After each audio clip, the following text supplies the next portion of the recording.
Bonjour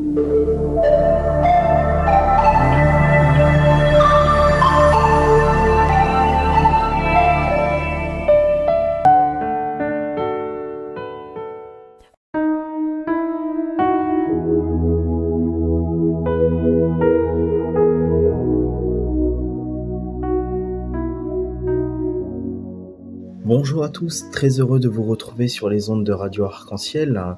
Bonjour à toute l'équipe Jésus est mon guide. Bonjour à vous qui nous suivez sur les réseaux sociaux YouTube et Facebook. Aujourd'hui, nous sommes le lundi 21 février et nous fêtons les Pierre d'Amiens. Alors, il faut savoir que Saint Pierre d'Amiens, c'était un évêque d'Ostie. Et il est évêque, il est devenu docteur de l'Église. Une histoire très intéressante parce que Pierre d'Amiens, au départ Pierre, vient d'une famille pauvre. Il devient par la suite très orphelin et très jeune, il est souvent maltraité.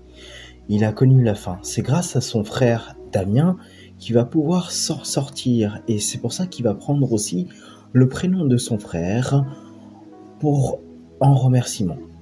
Donc Pierre d'Amiens, il a une vie de prière après cette sortie de la pauvreté. Il a une vie de prière, il rentre dans les ordres, il étudie les Saintes Écritures et il aime beaucoup la contemplation. Il fait beaucoup d'efforts sur sa vie spirituelle, on appelle ça une ascèse, donc à la perfection spirituelle, pour une discipline constante dans sa vie. Et une simple phrase que j'aimerais vous donner avant de commencer notre temps de prière, une phrase qu'il a écrite dans une lettre à un malade. Que l'espérance te conduise vers la joie, que la charité enflamme ton enthousiasme, et que dans cette ivresse, ton âme oublie qu'elle souffre, pour s'épanouir en se dirigeant vers ce qu'elle contemple au-delà d'elle-même. Commençons notre temps de prière avec une prière pour l'unité des chrétiens. Seigneur Jésus, qui a prié pour que tous soient un, nous te prions pour l'unité des chrétiens, telle que tu la veux, par les moyens que tu veux. Que ton esprit nous donne d'éprouver la souffrance de la séparation, de voir notre péché et d'espérer au-delà de toute espérance. Amen. Entrons maintenant dans notre temps de prière avec un chant.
Lecture de la lettre de Saint Jacques au chapitre 3, versets 13 à 18.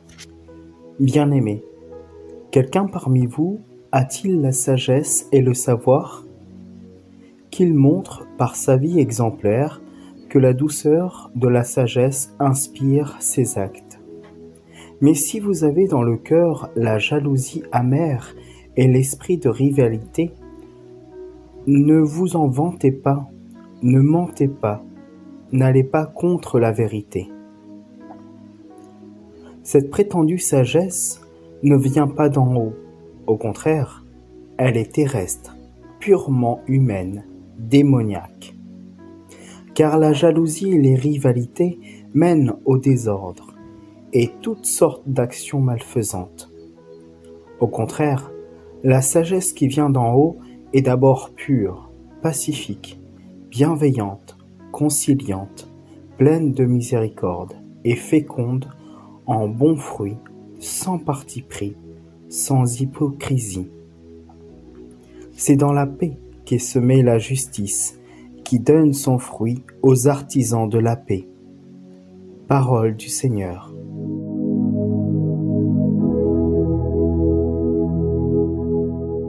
Merci à Jean-Christophe pour cette belle lecture. À nouveau, aujourd'hui, nous méditons avec Saint Jacques, le chapitre 3, les versets 13 à 18. Et nous avons vu en début de semaine que l'apôtre nous donne de belles indications pour vivre la vie meilleure. L'apôtre, par une question incisive, revient sur le sujet aujourd'hui de la sagesse et sur ce qu'elle produit. Il associe sagesse et intelligence en relation avec les détails de notre conduite pour honorer Dieu. Nous en avons besoin. D'intelligence spirituelle pour connaître sa volonté et de sagesse pour la mettre en pratique. Plusieurs passages de l'Ancien Testament et du Nouveau Testament indiquent comment allier sagesse et intelligence. En craignant Dieu et en se retirant du mal dans le livre de Job, en ayant la foi d'un petit enfant dans l'évangile selon saint Matthieu, en gardant ses commandements avec l'évangile de saint Jean, en marchant soigneusement et en saisissant des occasions que Dieu nous offre dans la lettre aux Éphésiens, en cherchant à plaire au Seigneur dans tous les détails avec la lettre aux Colossiens. Ce n'est donc pas par nos connaissances que nous montrerons notre sagesse, mais par des actes pleins de douceur. La sagesse biblique n'est jamais théorique. Elle est un état intérieur qui se manifeste par une marche équilibrée. Comment donc acquérir cette sagesse selon Dieu? Inutile de la chercher dans la philosophie humaine. Comme le chapitre 8 du livre des Proverbes nous l'indique, elle se trouve dans une personne qui a tout créé, qui nous enseigne à marcher comme lui a marché, et qui nous a été fait sagesse. La sagesse d'en bas.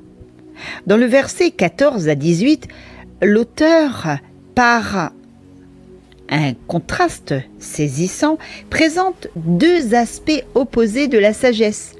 Il avertit que de notre cœur peuvent couler deux ruisseaux. Combien facilement l'orgueil nous pousse à envier nos frères et à nous croire supérieurs à eux. Ce sentiment détestable prouve le contraire. Nous pouvons même chercher à les reprendre sous le prétexte de défendre les droits du Seigneur et risquons alors d'être animés par le seul désir de dominer. En réalité, c'est un mensonge contre la vérité, tragique réalité. Cette prétendue sagesse ne vient pas d'en haut, du Dieu d'amour, mais bien du moi exécrable. L'opposition entre ces deux sagesses est totale. De la terre et non du ciel animale, c'est-à-dire humaine et non spirituelle, provoquée par le diable, l'ennemi de nos âmes et non par Dieu. La sagesse qui vient de Dieu nous est nécessaire, tant pour notre conduite individuelle que pour notre marche collective. Nous constatons avec une profonde humiliation au milieu des croyants les effets désastreux des divergences d'opinion. La sagesse humaine ne peut nous aider en aucune façon à comprendre les pensées de Dieu. Paul le démontre aux Corinthiens en dénonçant la folie de l'homme qui, sans l'enseignement du Saint-Esprit, ne peut pénétrer ce qui est du domaine de la foi. Par nature, l'homme se croit sage. En réalité, il est fou. Saint Paul nous le dit dans la lettre aux Romains. Mais à nous qui acceptons la parole de la croix, Christ nous a été fait sagesse de la part de Dieu. Méditons avec soin les exhortations combien actuelles que l'Esprit de Dieu nous adresse et recherchons activement la sagesse divine. Après avoir vu la sagesse d'en bas, maintenant on parle de la sagesse d'en haut au verset 17 et 18. Celui qui fixe ses regards sur Christ est conduit par l'Esprit de Dieu et transformé progressivement à l'image du Seigneur. Ainsi, il peut imiter l'homme sage par excellence, lui qui a parfaitement montré ses fruits de la sagesse. Les 7 caractères mentionnés ici peuvent être rapprochés du fruit de l'esprit, décrit dans l'épître aux Galates, et dont les 9 grains forment une si belle grappe. La sagesse d'en haut est en premier lieu pure. La qualité première est l'absence de tout mal. Le cœur du chrétien est en ordre devant Dieu, et cela se voit au dehors.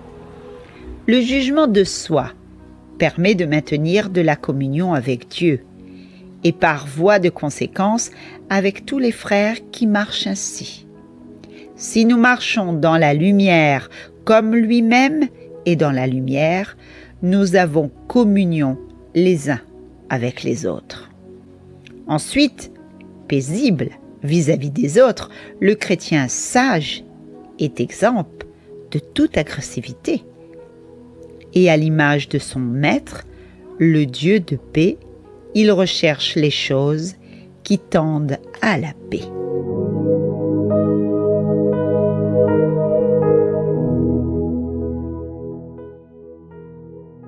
Les préceptes du Seigneur sont droits, ils réjouissent le cœur.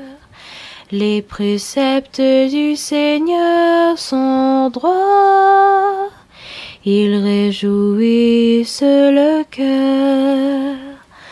La loi du Seigneur est parfaite, qui redonne vie.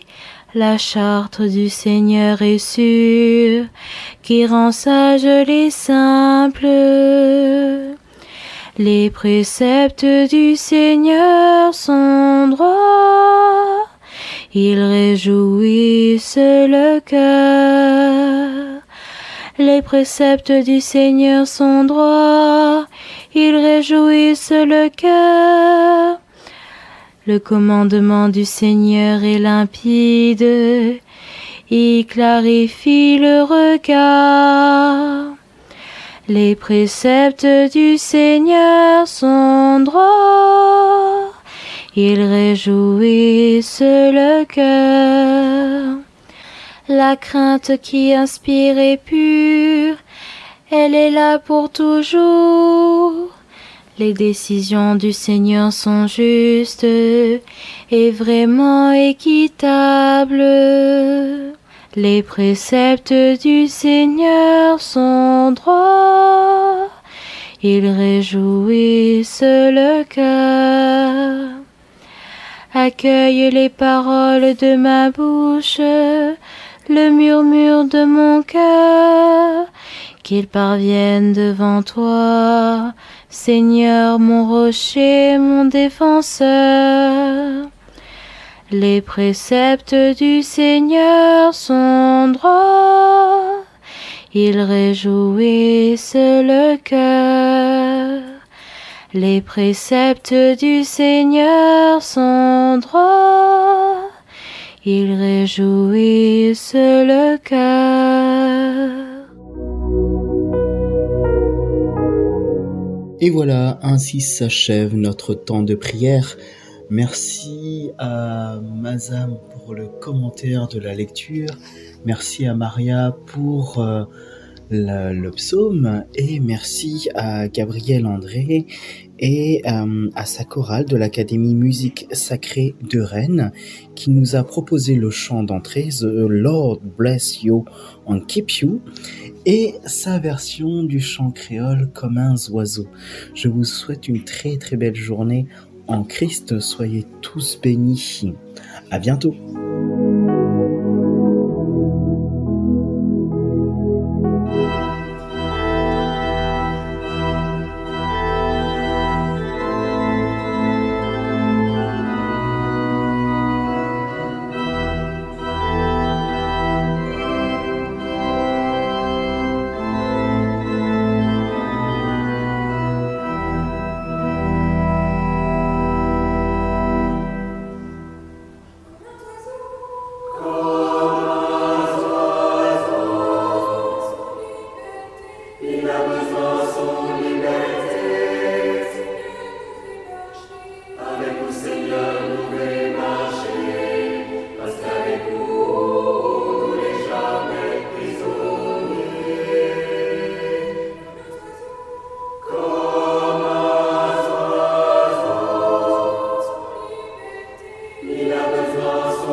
Seigneur, nous n'a pas peur.